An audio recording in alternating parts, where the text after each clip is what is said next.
छुआ थी अम्मा। खुशी रहो, शादी के सालगिरह के बहुत बहुत बधाई।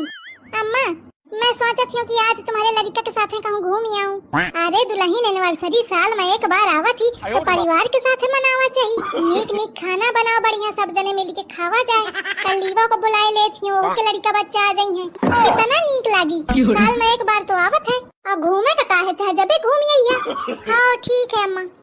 अच्छा दुल्हन, हम अरे आज कलीवा के एनिवर्सरी आए तो वो आवत थी, तो एक काम कर कि बढ़िया नीक नीक खाए पिए का बना ले। दिन भर वो घूम घाम के शाम तक आई तो बढ़िया सब जने मिल के फिर खावा जाए। जल्दी से बना ले, साल भर में एक बार तो आवत है। ऐसे मोखौरो काम है, जाके मैं अपन काम करें। अपनी एनिवर्सरी में है तो खाना बनावे, दूसरे के एनिवर्सरी है तो खाना बनावे। मौका बना है एकदम खाना बनाने वाली।